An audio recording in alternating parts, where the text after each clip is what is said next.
Chapter 3, All About Carnivals. Mrs. took attendance. Attendance is when you say the word here. Only I didn't feel like saying it, so I just raised my hand very flimsy. Are you feeling all right, Junie B? Mrs. asked. She's okay, said Lucille. She's just mad because I beat her at hopping. Yeah, only I already explained that to you, madam, I shouted at Lucille's face. Mrs. clapped her loud hands at me. Junie B. Jones, that'll be enough of that, she said. I put my head on my table again. This day is a bummer, I whispered to just myself. Mrs. stood up at her desk. Boys and girls, may I have your attention, please? I would like to talk to you about a special night coming up at school on Friday. It's called Carnival Night. Does anyone know what a carnival is? I do, said that Jim I hate. A carnival is like what they have at the state fair every year, and there's a lot of rides there, like a Ferris wheel and the tilt-a-whirl and the bumper cars. Yeah, and there's a shooting gallery with fake ducks, said Jamal Hall. And there's cotton candy that rots your teeth by eating big black holes in your protective tooth enamel, said a boy I love named Ricardo. Ricardo's mother is a dentist, I think. After that, a crybaby boy named William stood up very shy, and he said one time he rolled the scary roller coaster and he didn't even cry that much, except for he accidentally threw up his chili dog. And Polly Allen Puffer told about some carnival food that he threw up too, like a candy apple, and caramel popcorn, and a rubber band, except for that is not food, that is office supplies. I raised my hand.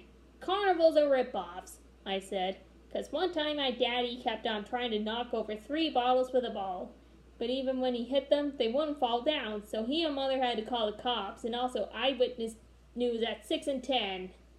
Mrs. laughed out loud. Yeah, only that is not a laughing matter, I told her. She stopped smiling. No, of course it isn't, she said. But I promise that nothing like that will happen at our school's carnival night, Junie B. All the games are going to be run by the parents and teachers. There will be hundreds of prizes to win. Sat up a little straighter. Hundreds? I asked. Hundreds, she said. Yeah, only I don't even know how to win them, I said. So Mrs. got out a piece of paper that told us all about the carnival games. Well, let's see, she said.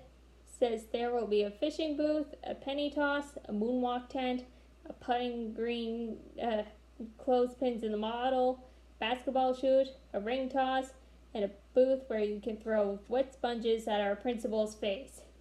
Just then room 9 started laughing very much, because throwing sponges at principal is a dream come true, that's why. Mrs. kept on reading. It also says that Mrs. Hall, the art teacher, will be painting faces in the art room. And in our very own room 9, there's going to be a cakewalk. I jumped right out of my chair. Hey, guess what? Walking on cake is the funnest thing I love. Because one time at a picnic, I stepped on my grandpa's little Debbie snack cake with bare feet, and the creamy filling was very squishing between my toes. Goonie! Shouted that Jim I hate. You Goonie Bird Jones! You don't walk on cake. A cakewalk is a game where you win a cake. Right, teacher? Right?